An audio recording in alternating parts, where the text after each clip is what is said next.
I first met Max in four years ago, nearly 4 years ago now, in 2011. It was actually my first speaking tour of Australia, which I remember very well because the first ever event I did in Australia was in Western Australia, about 3 hours south of Perth, and the venue was called the Loose Goose Shed. And everything you've just imagined was pretty much what it was. It was in the middle of nowhere, south of just a small community. And I said to the guy that was organizing it, I said, you sure anyone's actually going to turn up? And he said, yeah, don't worry about it. He said, it's a small community. He said, not much goes on here. So he said, there's a lot of people that bought tickets. He said, they haven't got any idea what they bought tickets for, but they bought tickets. But then I went over to the East Coast, and I did a presentation on the Gold Coast. And there was this guy sitting at the back there, and at the lunch break, came and introduced himself, and it was Max Igan.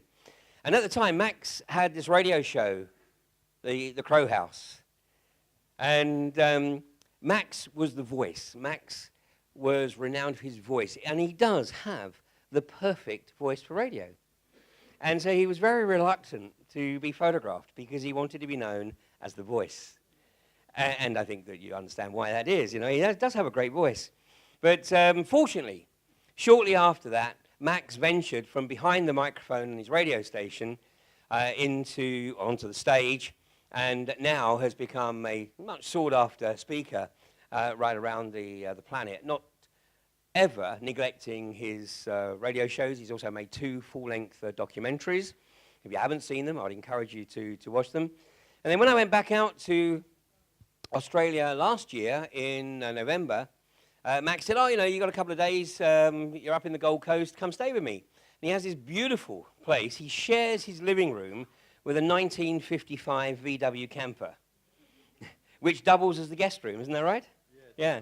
I have no idea where it is because he wants to stay, away from the glare of publicity. So he said, I'll come pick you up. And he said, but I'm going to have to blindfold you.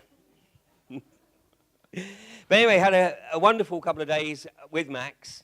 And he's a man, indeed, of many talents. Oh, no. And, when I was visiting his bijou residence, he has a lot of... Sand. Hopefully that's a lot of sand around. Yeah. Not sure. Let's try this again, technology.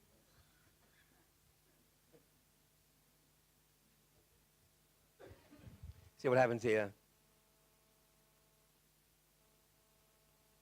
I think we're going to... There we go. And, he has guitars. And I said, oh, so you're a musician. And getting information out of Max, it is not that easy. He doesn't give it up. He'd be an interrogator's nightmare. But he is a very, very accomplished musician. And I still don't know very much about what he did because it's tough to get the information there. But he, in an earlier life, he was on the road as a musician. And he gave me a little taste of it, which I played out on this episode of Humanity vs. Insanity. So just take a listen to this. Get a taste of the other Max Igan.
is, ladies and gentlemen, a man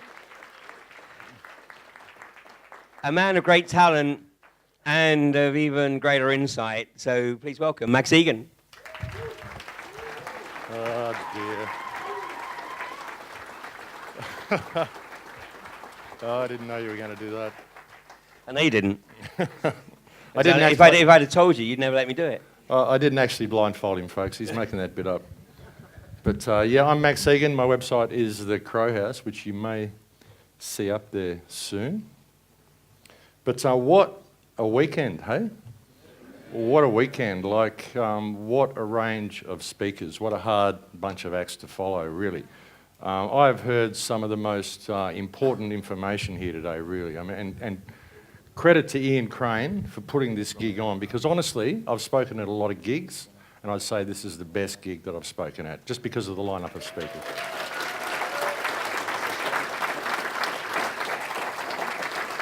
I can see it here. I don't know what's going on, but it's up there. So yeah, incredible. Like, every speaker here has brought information that is so important to everybody, you know, and this should be a really motivational weekend. So the name of this talk is Conspiracy Misdirection, Replacing the Meme with Reality. And like, I had something vaguely planned, but after all the speakers, I mean, this could go anywhere, so we'll just see what happens. Okay, so I want to make this clear. Okay, we get this just instilled into our minds. I like to start off with that clip just to make sure everyone knows that it's a reality check. So let's look at our society. This is our society, folks. That pretty well sums it up, don't you think? It's people farming. That's what it is. Everything that we've seen here today, everything we've heard about, all of the depopulation agenda, the chemtrails, everything, it's people farming. That's what it's all about. These people don't care about us. They're psychopaths. Let's call it for what it is. And as Thomas said, the time for talk is over. That's why I've even been thinking that I don't even know whether I should keep doing the radio shows, because if you listen to my radio shows, it's kind of been the same show for the last 8 years. I've said the same thing in as many hundreds of different ways as I could, in the hope of waking up one more person. You know, to the fact that the answers lie with us. It's all to do with us. Every problem that we face is to do with us, and we can solve the whole lot. So this is our life, this is our society, this is what we go through. We just have this society that does this to us. And of course, our leaders, they're all there to help us. It looks that way.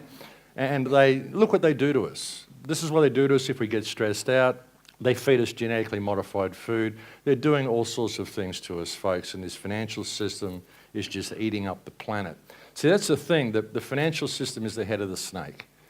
The economy is what it's all about. We're taught that the economy is all important. That's what all of our societies are based on. Politicians get praised for supporting the economy, for improving the economy. It's all about the economic model.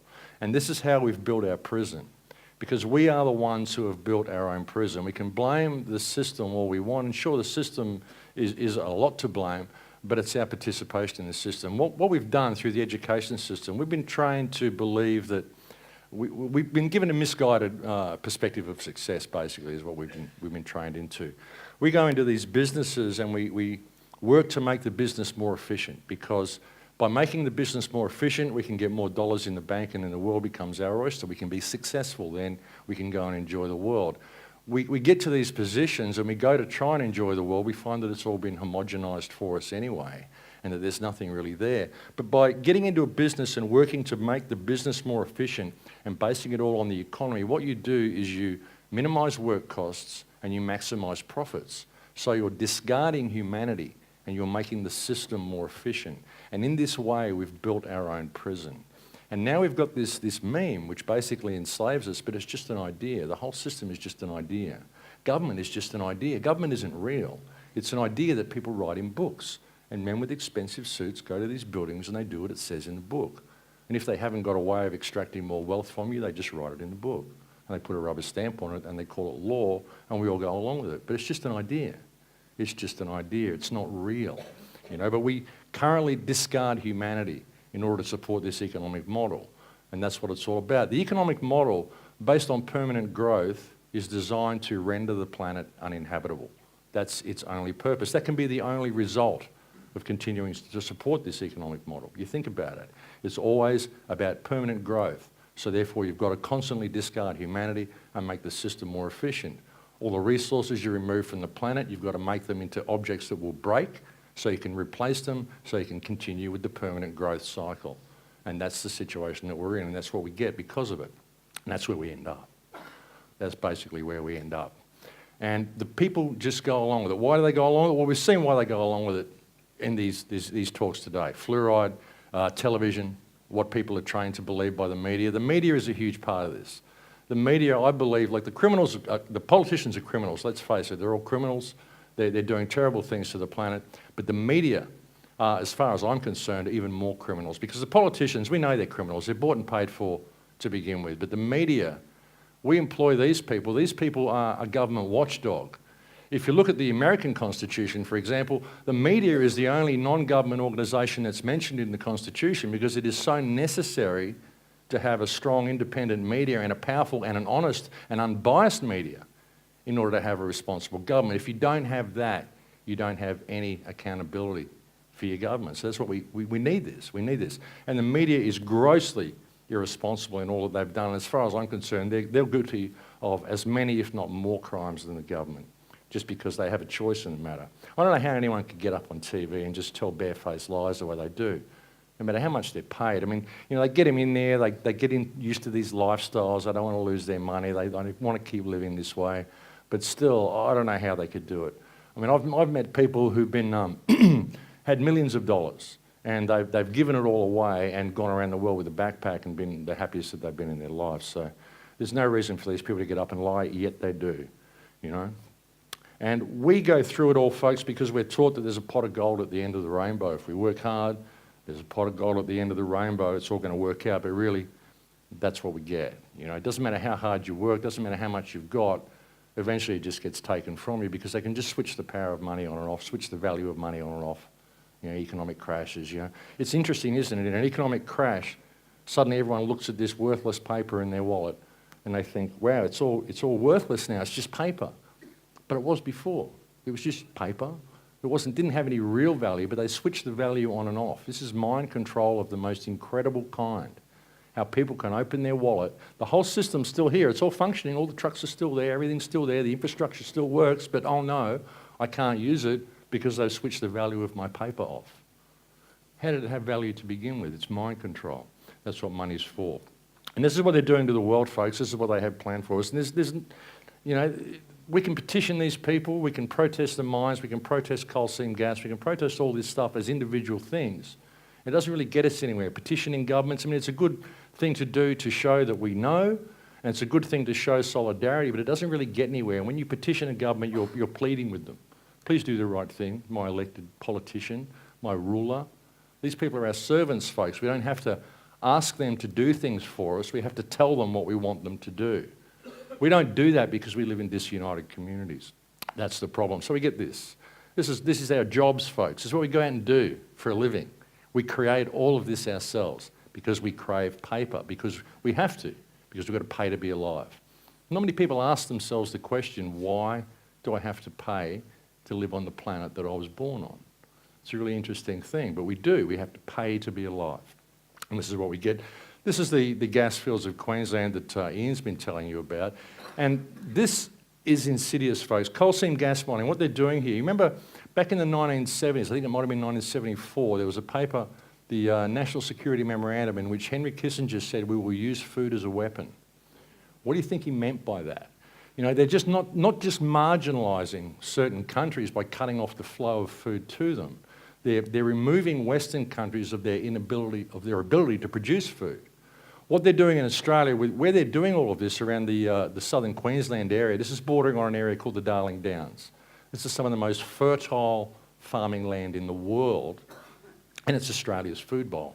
That's where all of our food virtually is grown, in the Darling Downs. If the Darling Downs goes, then Australia has to import all of its food. And this is what they're doing. They'll do this in England. They'll do this everywhere because even if you want to go and create your alternate community, I'm going to step out of this society, I'm going to go and create an alternate community, you're not going to be able to have water, you're not going to be able to grow food if you don't address this problem.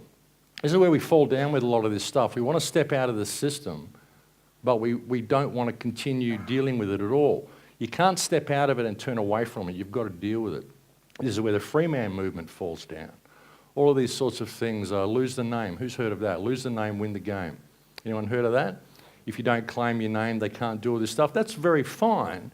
But these people are saying, I've lost the name, I'm turning away from the system, it doesn't affect me now. Well, it does, because you're still living on this planet. There's nowhere you can go to get away from this system. You've got to use the knowledge that you've got to confront the system. You've got to face it. Put down the fear and use your energy and face it. You get this. This is Dresden, actually. That was Winston Churchill paying a visit to the hundreds of thousands of refugees in Dresden after World War II. So we face all these problems, folks. We've got all these wars in the Middle East because of these terrorists, because of the terrorists hate us because we're free. Really? Is that it? Here's a new study. What do you reckon about that one? Immediately it's cracked. It's cracked magazine. New poll reveals it's because we're bombing them. Funny that. We had no idea, Pentagon spokesman. Opinion poll, 100% don't like being bombed. Funny that. Or we can go to the church, we can look for solutions, we can go to religion. I don't think it's going to help very much. Or we can ask our government for help. The government may give you some help, but it's not always the help that you want. That's the problem with government. They will come and save you, though. The police are there to protect you, folks. Not a worry. And so people look for why the world is the way it is. You know, people go through this wake-up process, this gradual wake-up process. They go through all these things, and they try to figure out what to do. They mount petitions, they mount movements, they do all sorts of things, and nothing works, and so they go down the rabbit hole. Okay, there's a terrible hand at the top that's controlling things. How do we fix it? They go down the conspiracy theory rabbit hole, and it takes them to endless places. They start to connect the dots, which can be difficult, and they end up somewhere like this, which is just, you know, out of control.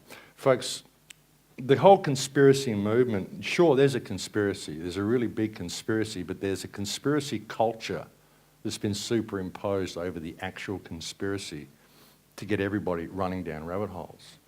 The Illuminati, the terrible shadowy hand that we just can't possibly do anything about because it's just too damn big and powerful. Well, that's really empowering to know about that stuff, isn't it? You know, like, what we're dealing with here is something that's going on right around us right now, and we're going down all these rabbit holes looking for people to point the finger at. We're not looking at ourselves. We're not looking at what's happening around us.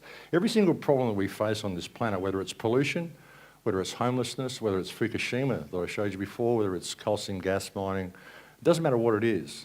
Whether it's the corporate rape of the Amazon, doesn't matter what it is. All of it happens because of legislation that's put in place by governments. And the governments get away with doing this because we live in disunited, disempowered communities because we've been trained to be that way. You know, we're caught on this economic treadmill, running around judging ourselves by social and economic parameters, measuring each other by the size of our front doors and what type of car we drive, what we look like, what we dress like, what our rung on the social ladder is, and it's all fiction. It's all parameters that have been put in place by other people to keep us divided, keep us squabbling with each other. And as Ian said before, with the internet conspiracy culture as well, if you don't agree with every single point that someone makes, suddenly you're a shill. It's an attack. You're this, you're that, you're that. Let me show you how easy it is to make a conspiracy, folks. Have a look at this. And that's the thing too. We want to believe them all, don't we? We want to believe them all. This is a picture that was taken of me in Palestine. I have this terrible habit when I have a photo taken, I always tilt my head. It's just this thing, I look at the photos, you're tilting your head again, Max. You know? This is the way it is. Someone saw this photo and went, look, we've got him, busted, uncontrolled opposition. You can see, obviously, from the photo. This is how conspiracies work, folks. Look at this website, Hollywood Subliminals. There he is, Max Igan, game, set, and match. Exposed. Why? Because I'm standing like that. See, because this is a pyramid. There's an eye of horror subliminal there. I'm holding up 2 fingers. There's 3 bands on each finger. This is a subliminal symbol that I'm a 33rd degree Mason. It says here, 33. See, look, obviously, he's a Mason. He's doing it, leaning the eye, so it's there. It's all planned. This is how easy it is to construct a conspiracy, folks. According to one website, I'm a country and western singer from America who goes to Australia to become a Green Party minister on the weekends and then dons a prosthetic face to speak on the radio and become Max Igan. I get around, folks. I get around. This is how easy it is to create these mazes for people, folks. And what it does is it makes people believe that there's this all-powerful hand that you can't do anything about that controls everything. All they've got to do is put a pyramid in a movie and, oh my God, the Illuminati controls everything. They just got to put these subliminals there. Sure, there are Hollywood subliminals. There's all sorts of stuff going on, and sure, there is a dark hand. But it's not as powerful as you think. It's created the concept to make you think that it's that powerful, to disempower you. You know, we've gone down all these rabbit holes. We looked at all this stuff, and the controlling hand is not really that strong, folks. It's actually very weak, and it's stumbling like hell at the moment. So we see all these things, and we don't talk about it, and we don't know what to do about it, and we're left in a state of complete disempowerment because of a lot of the conspiracy culture. It's a distraction. It's an absolute distraction from what's going on around us, and it's created this meme in people's minds where it's this all-powerful hand that we can't do anything about. And look, when you look at some of the information that we got on the weekend today, yeah, there's a lot of shit going on. It's a pretty powerful hand, and it's doing a lot of stuff which is very, very difficult to combat. But there are mechanisms in place that we can use. Now, I'm basically an anarchist, really. If you want to look at it, I mean, I believe in self-governance. But I think we've got a long way to go to get there. And people have to understand there's been a series of steps that have brought us to this point.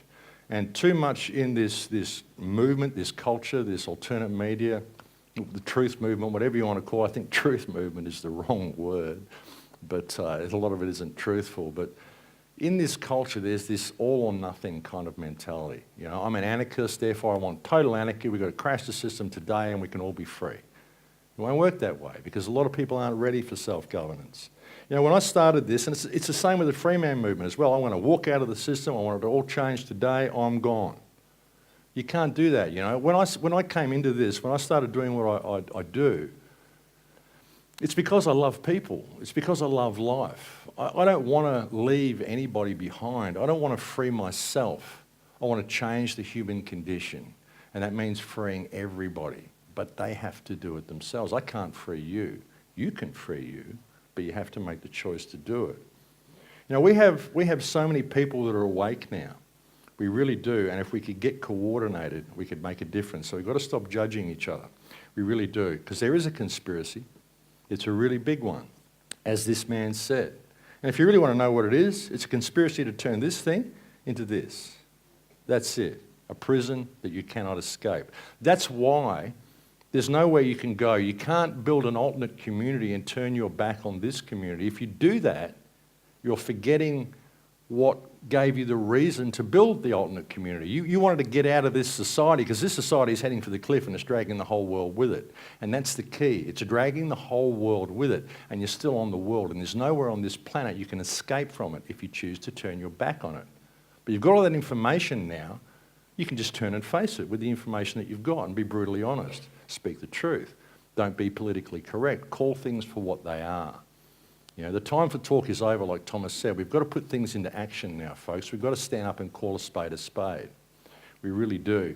There's mechanisms in this system that we can use against itself. It's a double-edged sword. You know, I'm all for bringing the system down. I believe the whole legal system is crap. It's tripe. It's fiction. But still, there are elements in it we can use, simply because the people out there who are sleeping need to be spoken to in a language they understand. And these are the people we need to meet, we need to reach. It's all very well coming and speaking at venues like this, but you're preaching to the choir. And then you go and you try to wake up the neighbours and you go, oh, Illuminati, chemtrails, all this stuff. And you're going, oh my God, I don't want to be like that. And they lock down and you can never get to them again. You've got to speak to these people in a language they can understand.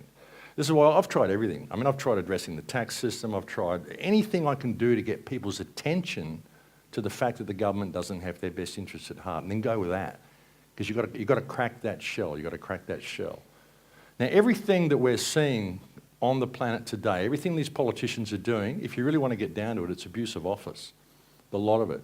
There are no leaders on this planet. We've got to get this idea of authority out of our heads. What these politicians are doing is they're using the power that we give them by the office that they hold to create or to abuse their power, to create powers that they don't have.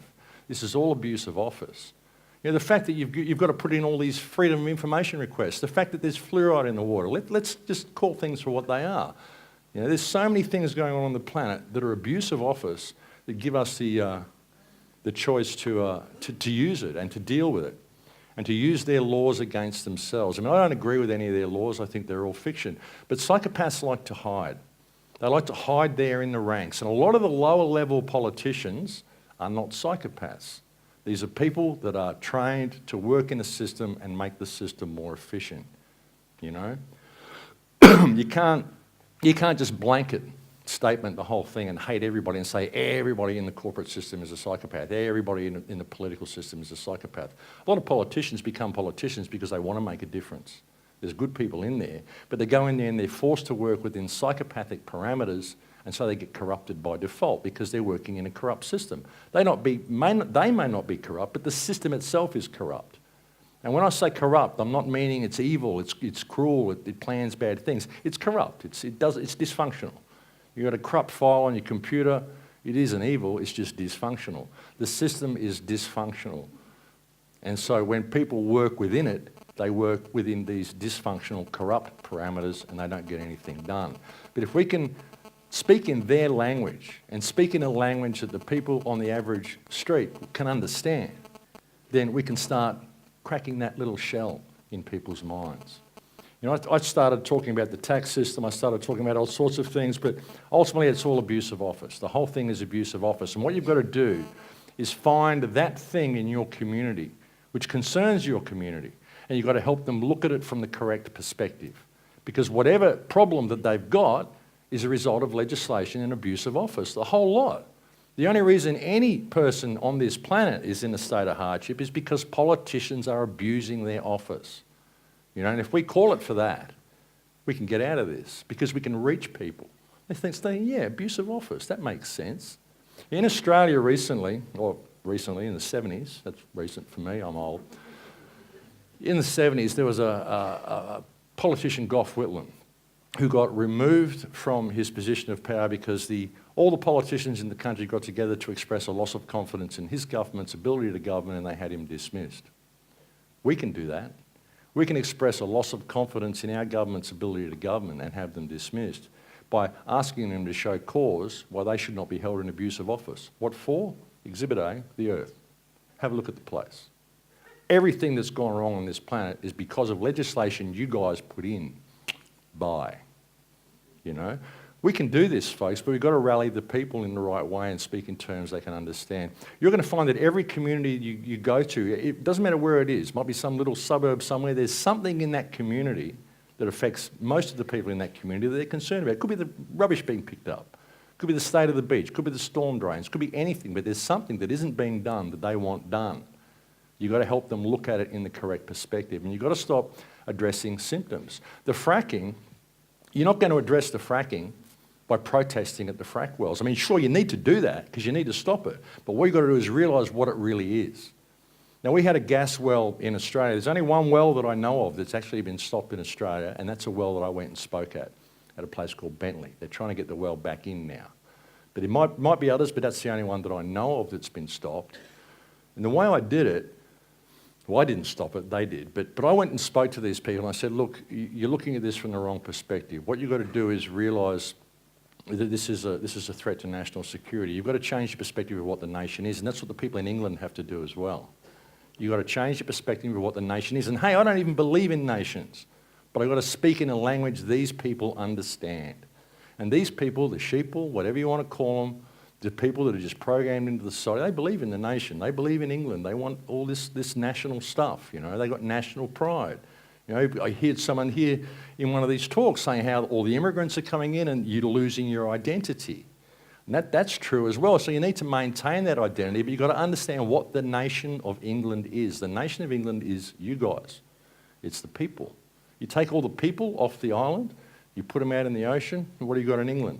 It's just a block of land. It's not England anymore. The English identity is the people of England. Therefore, you are the nation.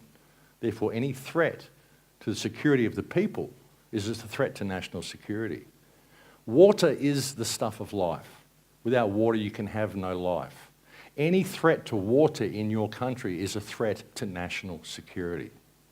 This is what I did in the well in Bentley, in Queensland, or in New South Wales actually, just over the border. I went down there and I said, look, Australia is a spring-fed nation. The life of this nation depends on groundwater, therefore water is essential. Groundwater is essential for the security of this nation. Therefore, any threat to groundwater must be seen as a threat to national security. So you need to write a letter to every politician in this state, every one of them, and say, we require you, we're not asking you, we require you as our public servants, our elected representatives, to provide us with the results of the studies that you have done, which show conclusively that this does not damage the water table. If you have not done those studies or you cannot produce that information for us, you need to show cause why you should not be held in abuse of office, and we should not rally the people of this state to express a loss of confidence in your government and take the necessary steps to have you dismissed. I put that up in the tent, and thousands of people went past and they copied that letter and they sent it. And within 1 week, they stopped that gas well. 1 week.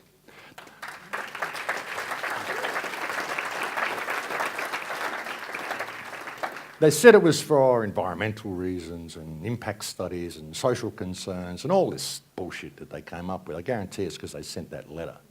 That's why they stopped it, because when you do stuff like that, you're speaking their language. You tell a politician to show cause why you should not be held in abuse of office. You're threatening him with the most serious charge you can bring against a politician. Abuse of office is the most serious charge you can bring against a politician. And when you ask them to show cause, you're putting the onus of proof on them. Look, I've already got the proof, Exhibit A, the earth. Have a look at the place. Show cause why you and the legislation you've enacted, which has allowed this to happen, shouldn't be held accountable for your actions. Show cause, please. And they can't. It freaks them out. These are the sorts of approaches that we need to take. When you've got a situation where the jobs are being moved offshore or something, you need to take that approach. Show cause why you shouldn't be held in abuse of office for doing this. See, all of this, it's humanitarian. Everything that we're facing on this planet, folks, is a humanitarian crisis. You know, the environment, all the damage we're doing to the environment, this is what supports life. This is a humanitarian crisis. All these things are humanitarian issues. The fact that you've got homeless people, the fact that you've got people, rough sleepers out in the street, this is humanitarian. All of this, it's all humanitarian issues, but we whitewash it, we look at it as political issues, as economic issues, social issues. They're humanitarian issues. All of them are humanitarian issues. The problem is that we always put economy at the top of the food chain when really humanity needs to be at the top of the food chain. You know, the banks don't care about humanity, you know. The banks don't care about humanity. A bank will repossess someone's house and throw them out on the street. The house will sit there empty. The bank doesn't even need the house. It just needs to balance the books, because that's what it's about, balancing the books. And that's a really sick thing when you think about it. And that's what we got. And it's going to continue. We can petition these people. We can vote people in and vote people out. Why don't we just stand up and call it for what it is? Stand up and call it for what it is. Be brutally honest. Don't be politically correct. And point the finger where it needs to be pointed. But don't think there's this dark, shadowy hand that you can't deal with. You know, and don't go going down these rabbit holes. All these rabbit holes. I got attacked recently by the flat earth people. I respect the flat earth people. Hey, I can prove to you the earth is flat. I can prove to you it's round. I can prove to you it's a hologram. Give me a day to set up a slideshow. I can offer you a concise proof and offer you something that you will believe, that the earth is flat, the earth is round, the earth's a hologram, that the moon is artificial, the moon is round, the moon's a hologram, the moon's flat. I can prove to you that the world is run by the Jesuits, it's run by the banksters, it's run by the Jews, it's run by the Freemasons, who aliens live under the world. I can prove it all to you. Give me a day, I'll set up a slideshow for you and I'll offer you a convincing argument for any one of the above. Doesn't make any of it true. And you get to a point where you realise that all of these rabbit holes have been put there to just keep us running down rabbit holes and thinking there's this big, dark, shadowy hand and we can't deal with anything. If you want to know if the earth is flat, gain control of the system and go to the South Pole and check it out. Every single mystery that we're given to go and explore exists because we don't have control of the system. That's it. That's the root cause of the whole problem. So let's get control of the system by regaining control of ourselves and stop seeing ourselves as little people who can't do anything, because we're not. And I'm living proof of that. I'll tell you about me. I grew up in a storm drain for a while. I left school before grade 10. I was homeless. I was a musician. I did drugs. I did dope. I was just this hopeless misfit. Didn't fit into society because I couldn't. Just couldn't. I'm just a nobody. I'm a musician. I'm not anybody special. We're all special. Well, there's nobody special. We're all in this together.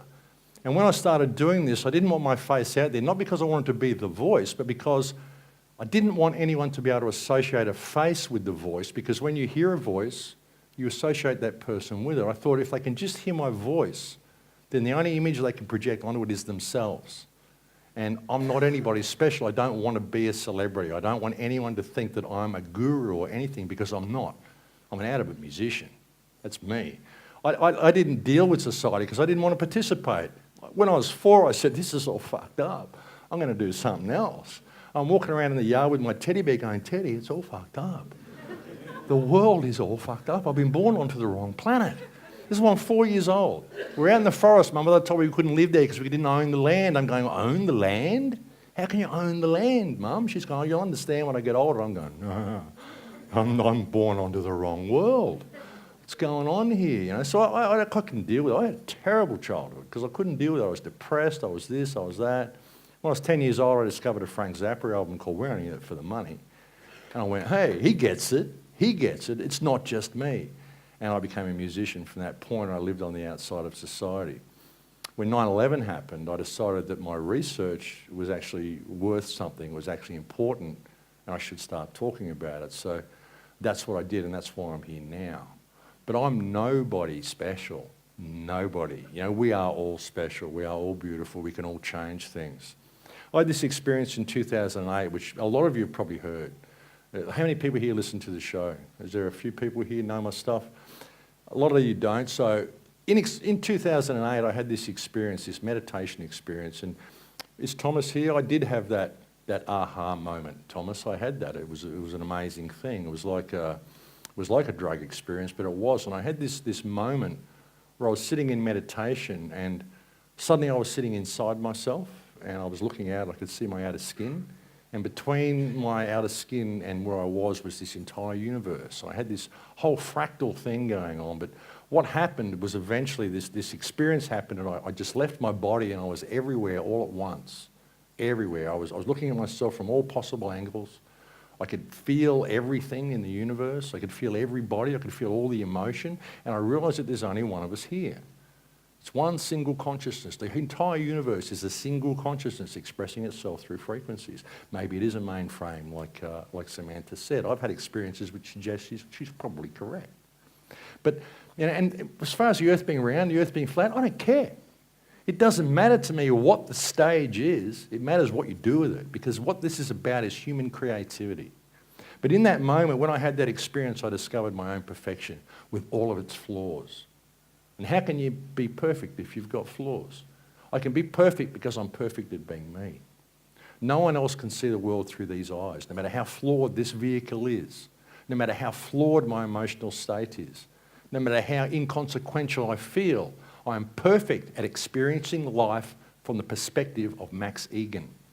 No one else can do that, ever. I am perfect at being that. And so is every one of you.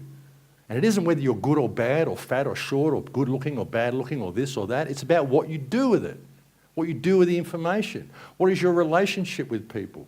What is your relationship with the planet? That's what it's about. It's about creative potential. You know, we're here to experience humanity to its greatest potential, and we have the potential to be absolutely incredible. You imagine it if we all could see this perfection in ourselves and respected ourselves that much, because when you see that, you get that perfection, you go, wow. Suddenly, you see it in everybody. It's the same. There's no one better than anybody else. There's no one with any more value than anybody else. We all have value, but we've been taught that we don't.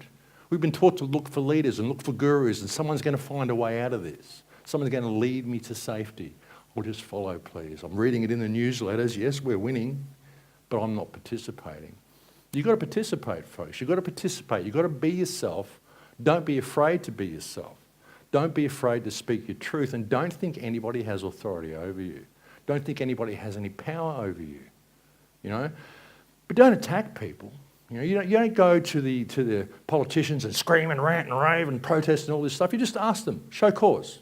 Show cause why you shouldn't be held in an abusive office for blah, blah, blah, blah, blah, blah, blah. Please, show me. You know? And when you've got the whole community doing it, they go, oh my God, oh my fucking God.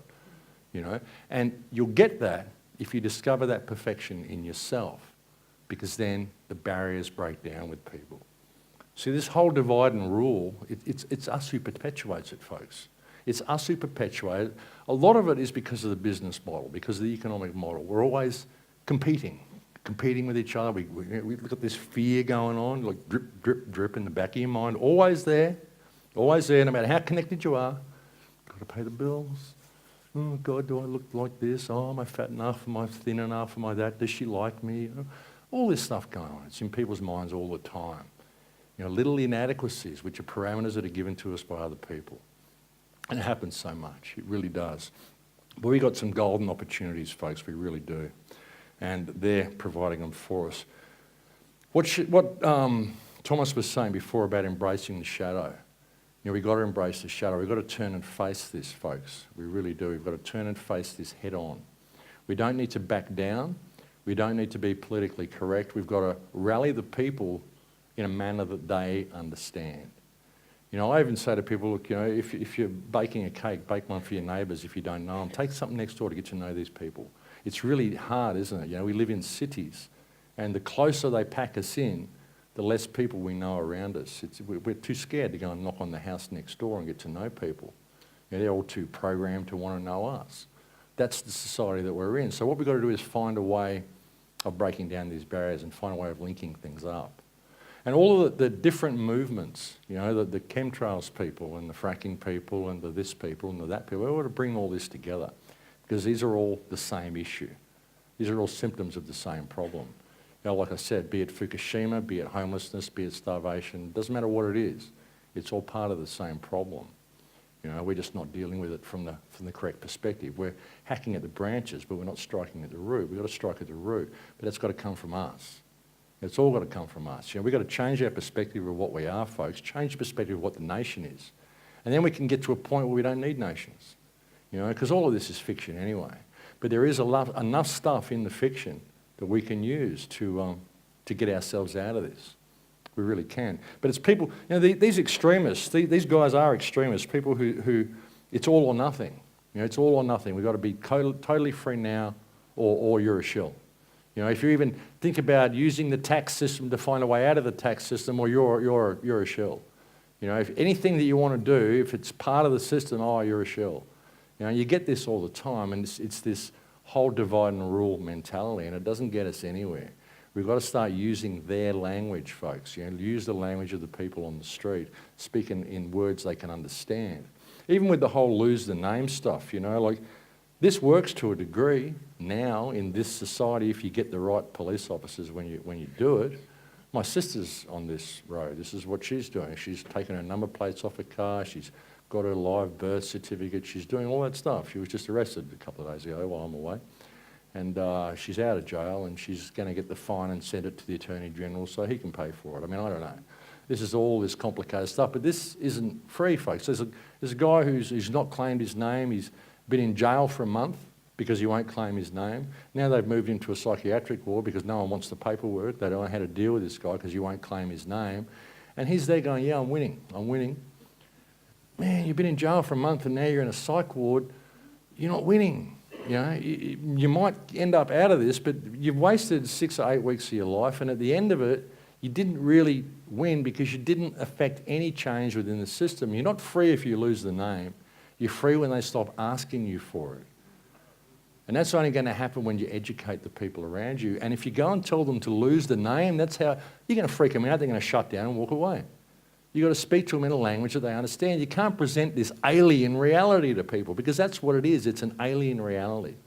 A lot of the Freeman stuff, it's been useful in exposing the fiction, but there's no remedy there. The remedy is here. The remedy is in our hearts when we choose to stand up and express our creative potential as one people. That's how we do it, folks. And there's been enough information here on this weekend. Like really, I cannot speak highly enough about this weekend. There's been enough information here that should get every single person in this room motivated. You guys should all be exchanging addresses, all this sort of stuff. You've got to create these networks, folks. And that's what I want to do later on, which I'll touch on a little bit near the end of the talk. But it's something I want to organise that I've been trying to organise for a couple of years now. But that's the key. That's the key. Organising us and us getting involved. You can't walk away from this system. Build your ultimate community, yeah, but build it on the outside of this community and infiltrate this community. And approach the politicians like Pippa's doing. Where's Pippa? This woman is the embodiment of the divine feminine, I tell you. I mean,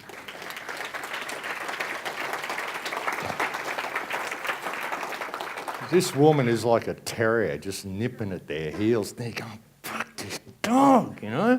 Just keeps biting me, you know? But don't stop. Just hit them from all angles. And don't think, oh, because she's working within the political system, this is all, she's a shell. Oh my God, you know. This is what it's all like, all this stuff. It's like even with common purpose, which is such a bad organisation. But what we need is a common purpose. But I can't use that phrase because now it's co-opted. You know, we can't even, it's getting that way. If I even say that, we need to get together with a common purpose. Oh no, he's part of the common purpose movement, which I'm not. But you see what it's getting to the stage, folks, they're co-opting every single phrase, every good thing, sustainability, which we need. Oh, no, I can't say that, Agenda 21. You know, very soon, the way we're going in this conspiracy culture, we're going to have to communicate this rebellion in sign language. You know, we're not going to be able to use any words because all the words have been controlled and taken. Let's just get out of that, you know, and let's just speak to each other and respect each other. Let's bring all of these movements together. Bring it all together, you know. We've got to stop competing with each other and thinking that my way or the highway. Everybody's got part of the puzzle. Everyone's trying to address a different symptom, but they've got to realise that they're symptoms. They're all symptoms. The one problem is the corruption, the legislation that allows these symptoms to be created, and the higher problem than that is our disconnection from ourselves and our disconnection from each other. And I believe if you can discover your own perfection, you find that disconnection breaks down. You know, because you are simply a frequency of consciousness experiencing one little band of reality. You know, I think it's all holographic anyway, you know. But imagine our potential if we had that respect for each other. You know, you get an idea, gee, I want to build this, I want to create this. And someone looks at it and goes, man, that's great, I can add this to it. And someone else adds this to it and adds this to it. Imagine what we could do. Imagine what we could create. You know, we can create matter by observing it. You look at the double slit experiment. You look at the measurement problem. Anyone here not know about the measurement problem? The measurement problem, when a scientist goes to measure an atom, he can't measure it because the electrons that revolve around the nucleus are infinite. They exist everywhere at once. And it isn't until he goes to measure the atom that it actually coalesces to form the atom. So the scientist creates the atom by observing it. So we create reality by observing it, by our perception and our concept of what it is and our belief of what it is. But we're controlled by our left brain, we're controlled by our education system, we're controlled by the parameters of science, which fit all in this little box. Nothing outside that box works. It's got to be confirmed by science, doesn't it? So it gets us out of our right brain and it controls what we believe is possible. And when you've got a language like English, you don't even understand reality through English. It's very hard to convey spiritual and higher understandings through English. English is the language of commerce. People say, oh, English runs parallel to legalese. No, English is legalese. It is legalese. You know, it's the language of commerce. It's designed to disconnect you from reality. It's very difficult to explain spiritual understandings. I always use the word dharma to explain this. I've used this so often in so many talks. The word dharma. You know, dharma is doing the right thing at the right time in the right way for the right reason. You do that and you find that all the mesh works. All the wheels mesh. your life works. It's your path. This is your path of Dharma. You do the right thing, the right way, the right time, right reason. What is right? Well, does it adhere to the one law of creation, which is service to creation? Not service to others at the expense of yourself, not service to yourself at the expense of others. You're all part of creation. We're all in this together. It's service to creation. I could write a whole chapter, a whole book on the concept of Dharma. If I'm speaking Hindi, I've just got to say Dharma. And they understand what it means in all of its aspects. We don't have words like that in English. It's very difficult to explain concepts of true freedom to people in English. You know, all of these concepts have been removed. You ever read 1984, they took all the words out for rebellion and all that sort of stuff. So the people knew there was something terribly wrong. And they knew they wanted to do something, but they didn't know what it was or what was really wrong because they didn't have words in their language to understand it or explain it or convey it to each other. That's what they've done to us through English. They're doing it even more through texting and through all this internet language that we're getting now. How do you convey spiritual understandings when you're using one letter for a word? You know, it takes it all from us. So we're really limited in our potential because of what we believe we are capable of. But if we can create matter by observing it, and we can create this whole mess, which is a product of our imagination, the whole thing is a product of our imagination. Even this is a product of our imagination. We had to imagine it. Someone had to think, I want a podium, I want a pulpit, I'm going to cut down this tree. And they drew it and they put their imagination into action and they created the pulpit. You know, we think, oh, yeah, this new age thing we can create by imagining it and meditate. Well, actually, you've got to actually put that into action. You're in a 3D world here. Could be a reason. You're supposed to participate. Bing! You know, you're actually supposed to participate, folks. You get all these understandings, you actually got to put it into practice. I want to dig a garden. You sit there and go, I'm going to meditate, and this garden's going to there. I'm going to be eating that pretty soon. It's not going to work. You've got to participate, folks. So, you know, we've had all this taken from us because we're limited in our potential, because we're limited in our understanding of reality, because we're limited in our language and its explanations of reality. But we've got another brain. We've got the right brain, and that's completely different. And that right brain can connect us to all of that. But of course, we're disconnected from that because we're trained to think in language. We're fed fluoride, we're fed neurotoxins, all these things which shut down our corpus callosum, stop the left and right talking to each other, and we're trained not to think about things artistically, just to think about them analytically, because it's all about economics, because that's what success is. Success is about balancing the books.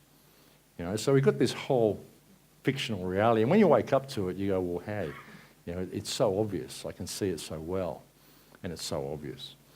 We've got very, very many opportunities, folks, we really do. Get up out of this, break up out of this one. Because that's the world we're creating by our inaction. We really are. And it's going to be a world that, you know, we're not going to be able to live in very well at all. There's so many ways I can take all this. We don't want that world. We don't want that world at all.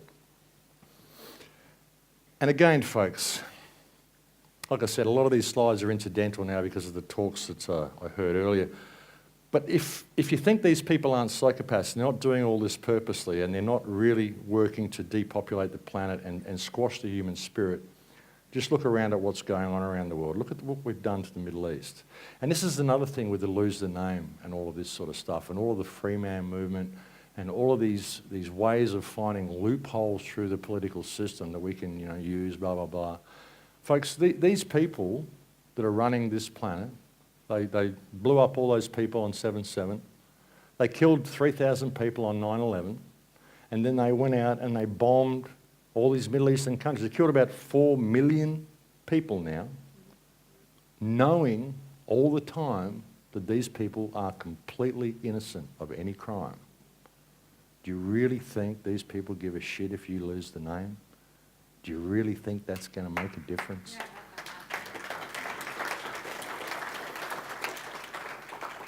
You know, it may work now for a little while because those at the high levels need to stay hidden. If all those people who decided, I'm going to lose the name and step out of the system, now with that information turned and confronted the system head on, they could actually make a difference. They could. There's enough of them out there. And they could make enough noise and create enough stir in the media and spread it to enough people in the public that the whole world got up and realised and did it. But it's too alien for a lot of people, and they're not going to do that because they're in this state of spiritual narcissism where I'm free now. I'm free. They don't know. That's their problem. It's all out there. They can get the information if they want, but they're not going to do it, so they get what they deserve. That's sociopathic thinking. That's narcissistic thinking, and that's not why you decided you wanted to be free in the beginning, is it?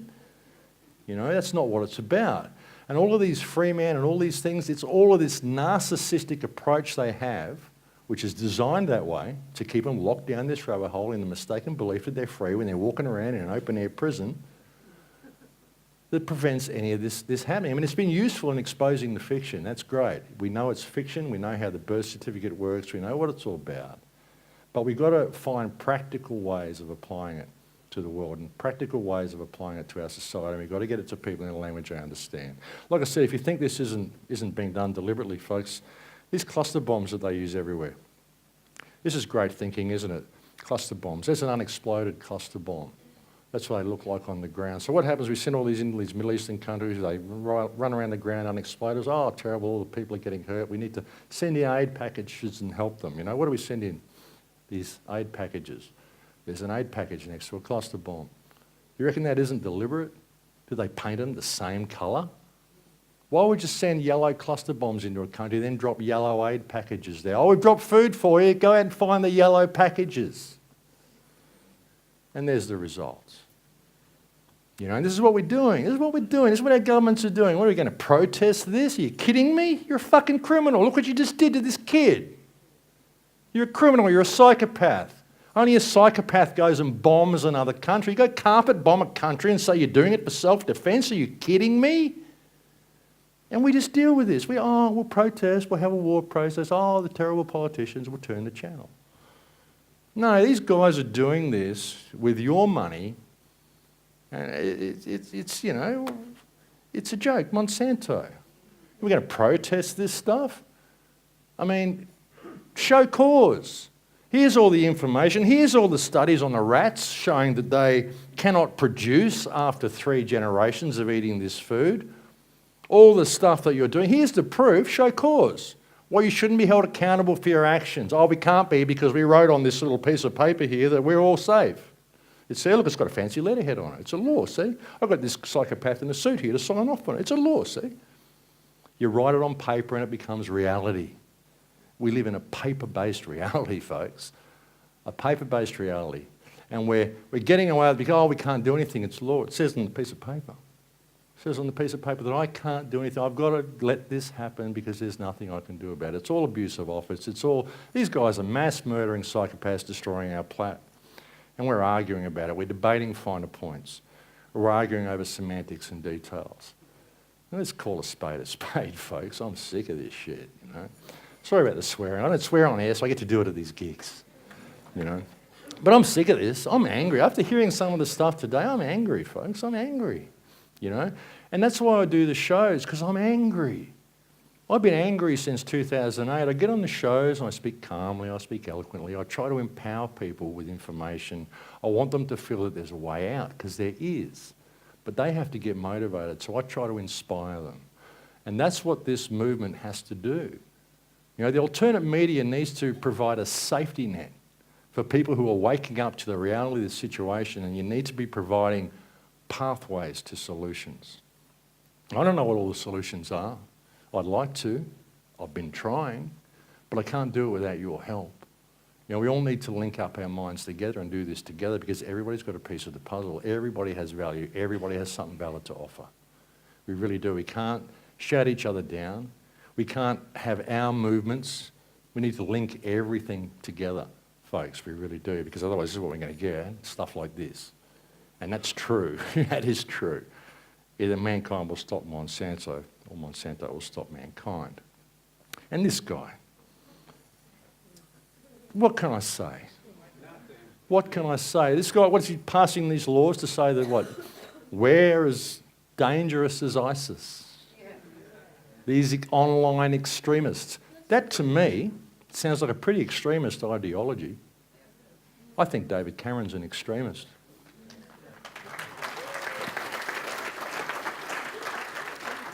Which is good that he's just put in legislation giving us the ability to arrest extremists, I believe. Bye, David. You're in abusive office. You know, all these people. I mean, what do you say? What do you say? And this guy, we got a good one. We got a good one. Tony Abbott. What a great guy. You're going to knight the prince or something? How do you knight a prince? The prince knights you, Tony. You're going to demote a prince to a knight? What is this, you know?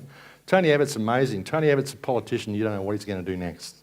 You just don't know what this guy's going to do. He's amazing. He's the best thing that ever happened to Australia.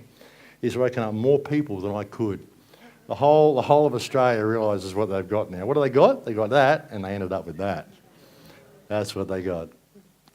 And look at this one. This is good, eh? They're going to start taking citizens' savings. This is what we get. This is what our politicians are doing.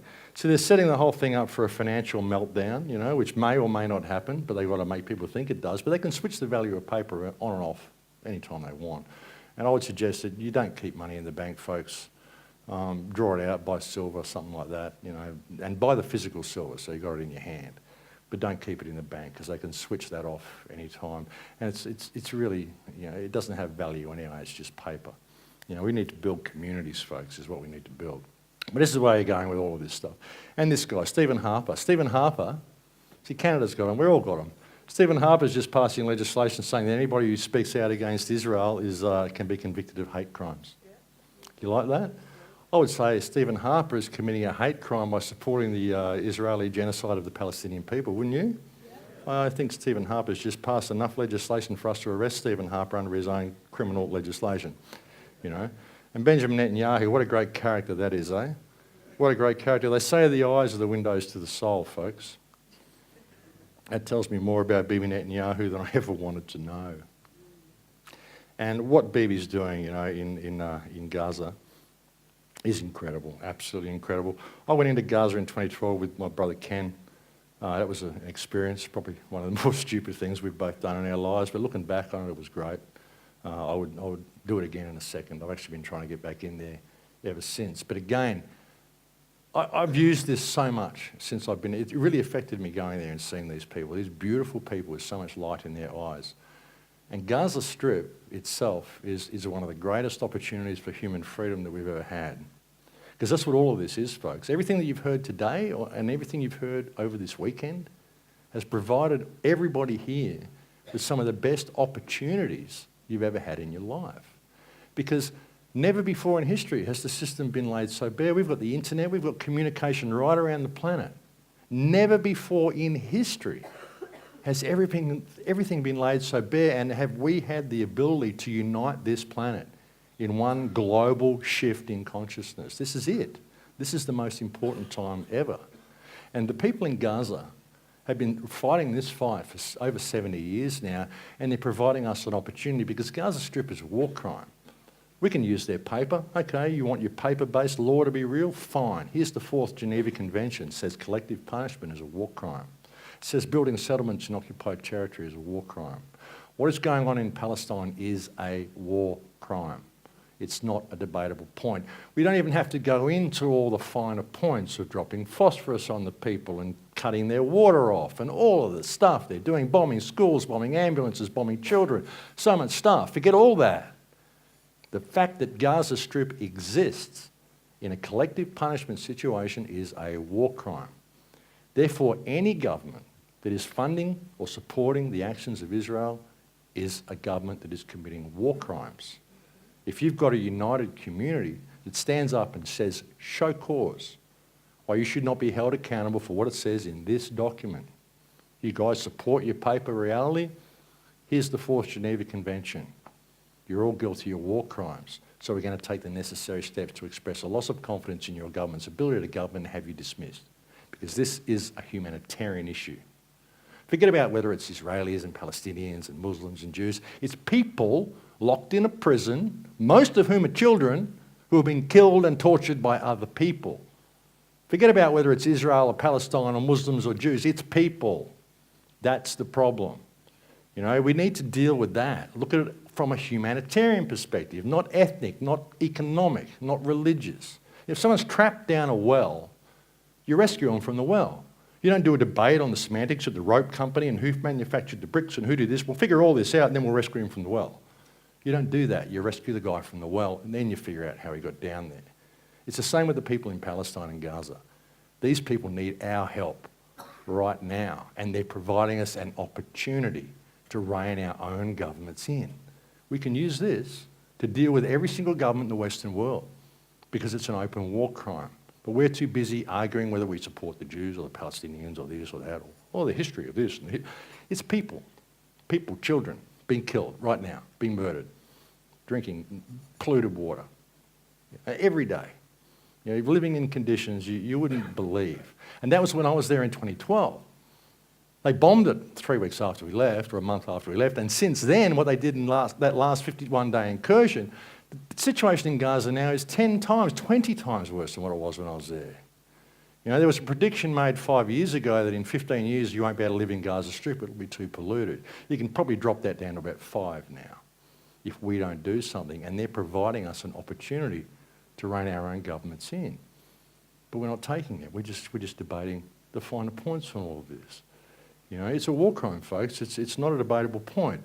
And it's an opportunity for us to heal the whole world with this. Because if we don't, the whole world is going that way. Just look in your own country. Look what they're doing when they finally get all this fracking in. And like Ian said, it's probably not even about that. It's probably about the methane. That wouldn't surprise me at all, because there's a massive depopulation agenda going on this planet, folks. And we need to call it for what it is. There's a war going on. There's a war going on. Our police are being militarised. Our politicians, our servants, are turning the police into an army that they can use against the people. Why? Because they are scared. They are scared to death at how much we are waking up. And don't think the situation is lost, folks, because it isn't. They are so far behind with their plans. Who's read The Grand Chessboard by Zbigniew Brzezinski? They predicted what's going on in Syria to be finished by about 2003. Here it is 2015, and they're having a hard time getting anywhere with what they wanted to do in Syria, all this sort of stuff. They are so far behind their plans, folks, which is why they're ramping things up so much now, and they're stumbling. They're stumbling and they're waking up people in droves. What we have to do is provide these people with a safety net by using language they understand and helping them see that there is a solution to this problem. Every problem is an opportunity, and this is a huge opportunity for us to address this corruption, because the corruption is obvious now. It's not a theory anymore.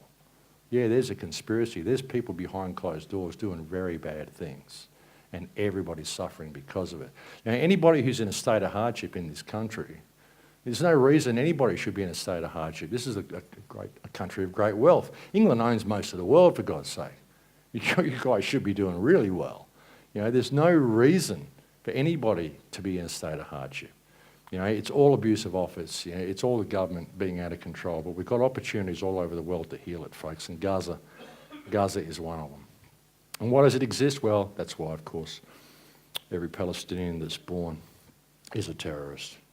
Just ask Bibi. Yeah, free Palestine. So, folks, that's the path we're on. That's the legal system that we've got, but there are elements within it. But we've got to have a strong communal response. So what you've got to do is find ways of breaking down the barriers in your community. Now, what I tried to do a couple of years ago, I went to Peru, and I had an amazing shamanistic experience in Peru, where the Amazon jungle basically downloaded its entire emotional journey into me. It was remarkable. Now, I can't really convey it to you because it was an emotional language. It was not anything I can use words to explain. And I had this idea that I had to save the Amazon.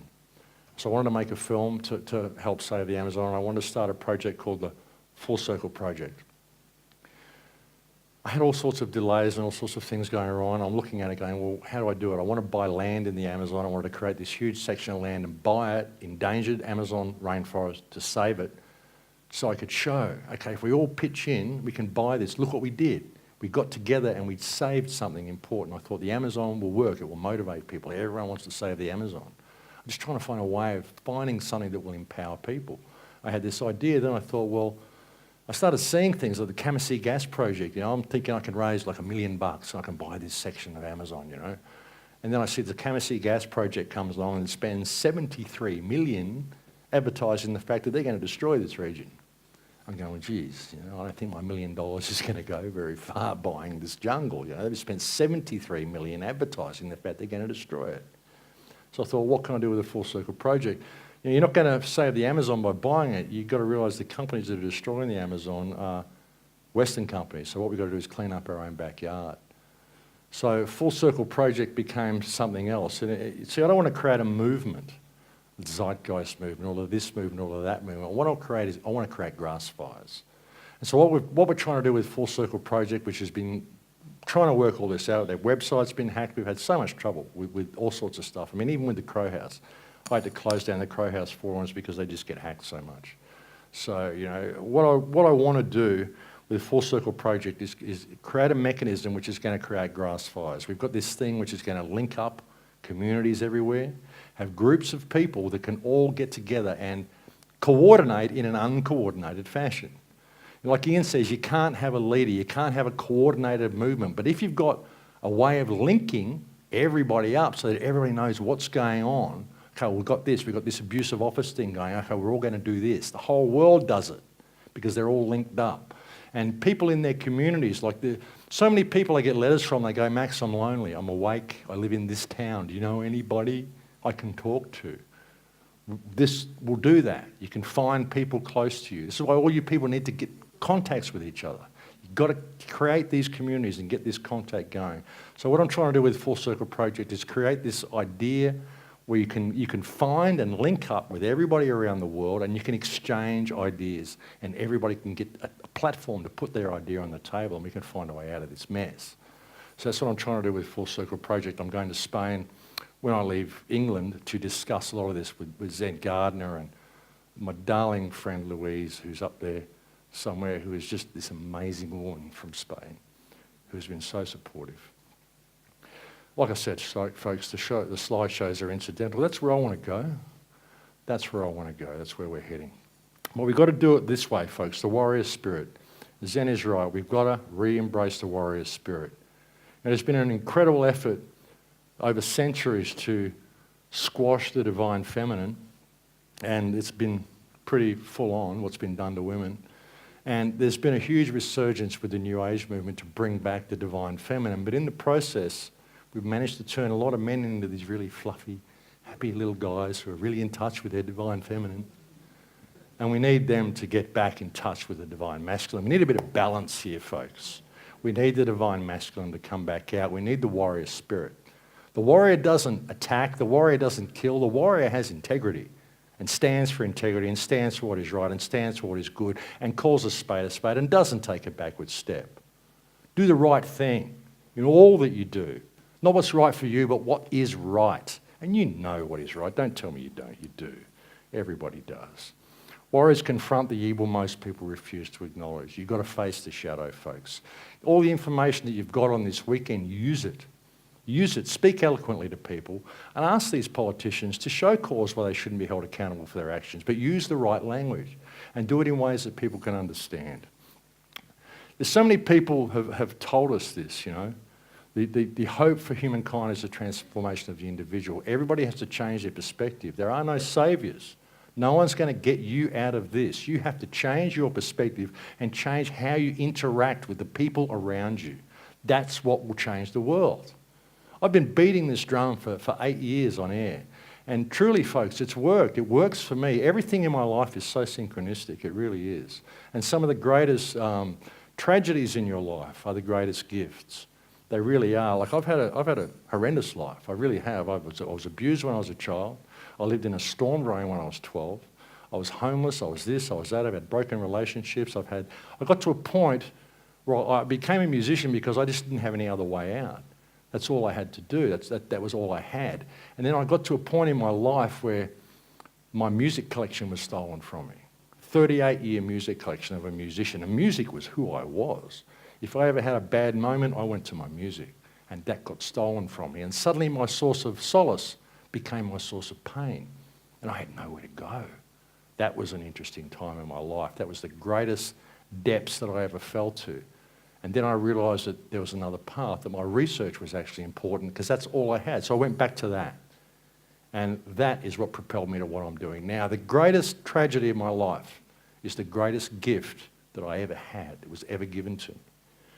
There's opportunity in all of it, folks. There's opportunity in all of it. It's how you use it. It's what you do with the information. Yesterday I was clever. I wanted to change the world, so today I'm changing myself. You know, that's the key, folks. And that's a beautiful thing, isn't it? So you can't be selfish and ignorant. You can't be judgmental to people. You've got to respect them. And the only way you're going to really respect them is by respecting yourself. And that's why you have to do it. You can't be apathetic about it. You can't take this information home and not use it. You've got to use it, folks, because if you don't, you're missing the ride. You're missing the ride. This is the greatest opportunity in human history. All we have to do is stand up and participate. That's all we have to do, folks. Align your focus with the solution, not the problem. The key to saving yourself from this heartless transhumanist world is right in your face. It's right in your face, folks. That's what I wanted to say. It's a beautiful world. It's a beautiful world. And we can make it into something incredible. We really can. That just seems to get in there all the time. But that's it, folks. You can be the change. You are the change. That's what you're here for. That's what this time in history is, and that's why you all chose to participate. So please participate. My name's Max Egan. Thanks for coming to the talk.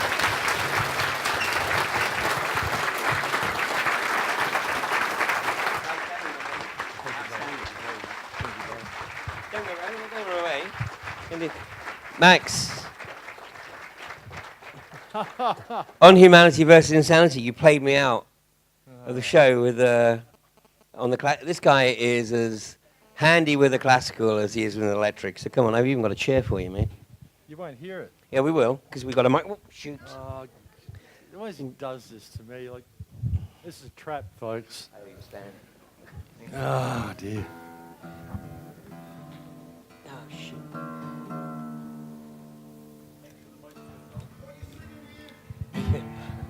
That'll clear the room in a heartbeat. See, look, you already cleared the room, mate.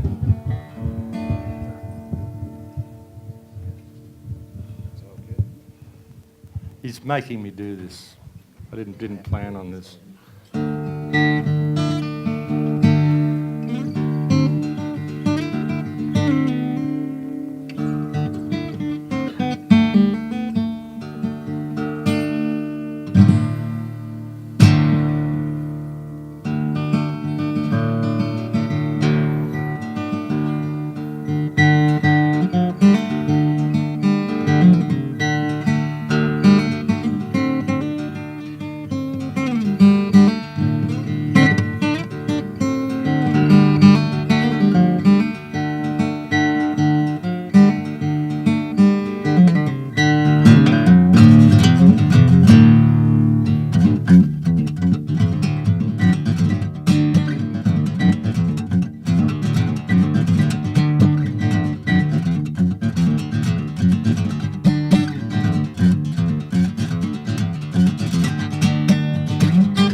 I'm really out of practice. Gentlemen. He made me do that. Max Egan. I haven't played for years, really, so that was a dirty trick. Thank you. I haven't played for a very, very long time. I will probably have to pay for that at some point. But it will be worth it. Yes. Oh, yeah. I'm already planning the revenge, mate. Yeah. Well, there is only one person who could ever really follow Max Egan, and of course that's his good buddy, Ken O'Keefe. So we're going to break for dinner now, and be back here for 8 o'clock, and then we'll be introducing you to Ken O'Keefe. So see you then.